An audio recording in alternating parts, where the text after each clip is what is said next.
Assalamu alaikum, barka da zuwa Zamani Tech. A wannan bidiyo za mu nuna muku yadda za ku samu free unlimited data access ba tare da kun sa data ba ko kuma kun sai kati ba. Saboda haka mu je kai tsaye zuwa Play Store. Da mun tsinci kan ma Play Store sai mu search din HA Tunnel Plus. Good. HA Tunnel. Ba sai mun ci gaba da wahala ba, ga sun kawo mana shi a matsayin suggested. Saboda haka sai mu latsa HA Tunnel Plus. Kamar yadda muke gani yanzu ya kawo mun HA Tunnel Plus, a ƙasa akwai uninstall da kuma update. Ku kuma naku da ke ku taɓa yin installing ba zai sa muku install, sai ku danna install. Kamar yadda muke gani an yi shirin wannan manhaja sau 30,000, sannan an yi downloading ɗinta sama da miliyan 1. Sannan a ƙasar nan waɗannan su ne screenshot akan wannan manhaja. Kamar yadda muke gani, karin bata lokaci, na fi son komai a yi short and precise. Saboda haka bayan ya gama installing naku sai ku za ku ga ya saka muku uninstall da kuma open, sai ku danna open. Sannan ni bari in je kai tsaye kawai cikin waya ta, kuma za ku iya bi na, sai mu na rubuta kamar yadda muke ganin ta haka, sai in yi danna ta wannan manhaja. So kamar yadda muke gani wannan shine cikin wannan manhaja kai tsaye. Kamar yadda muke gani gashi ina da awa 8 da kuma minti 36 da kuma wasu yan abubuwa. Saboda haka kai tsaye sai mu zo, za ku ga sun saka muku a daidai wajen stop din nan, kuna ku za ga ya saka start, sai ku je kai tsaye ku danna wannan a start. To da kun danna za ku ga ba zai yi ba saboda kuna buƙatar wani file bayan kuma wannan manhaja domin samar da wannan internet access a cikin wayar.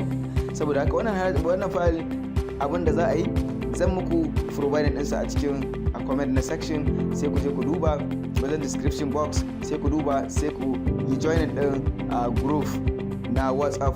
A cikinsa da mutum ya yi joinin sai mun magana, sai ni kuma tura masa wannan file, saboda ba zan samu ba, dole sai an samu an yi hosting ɗinsa a wani waje wanda yake ni yanzu ba zan yi hosting ɗinsa ba, kawai zan bashi a cikin wayata da mutum ya yi mun magana, ni kuma zan tura masa wannan file. Good. Ba na son ne dauke mu wani lokaci, bari nuna mana idan mun samu wannan file yanda za mu yi, sai mu zo daidai wannan wajen, sai kamar ƙara dannawa wannan wajen dot guda 3, sai mu danna shi, sai mu saka import. Gashi na an saka import and export. Idan kuma ba nan ba, akwai wani waje daidai wannan wa'annan da nan barin, su ma za ku ga akwai import and export. Gashi na import config. Okay, export na danna, bari koma, gashi na import danna, shi zaka danna. So to da ka danna zai zo sai kawo ka nan wajen, sai ka locating din inda wannan file din da na tura maka kenan, wanda na ce a request, sai ka zo ka nemo shi.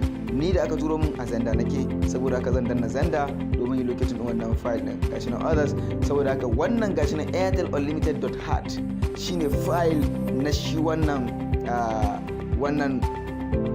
manhaja da zai sa ka samu internet access. Saboda haka sai ka danna shi, sai maka imported.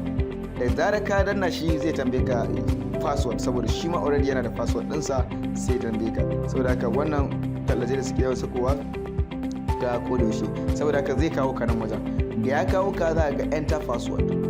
Password ɗin ba wani bane illa idan kuka yi request ɗin wannan file, ni zan haɗa muku tare da password ɗinsa in turo muku. Yanzu gaskiya ba zan yi kokarin sakawa ba saboda security issues.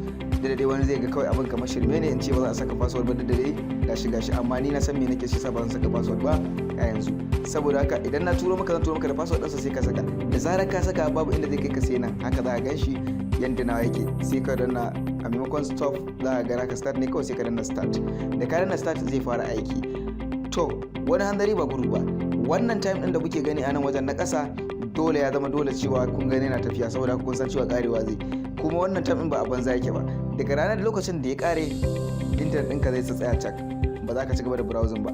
Saboda haka a daidai gefen nan gashi inda aka saka add time, sai ka danna shi domin ƙara lokaci.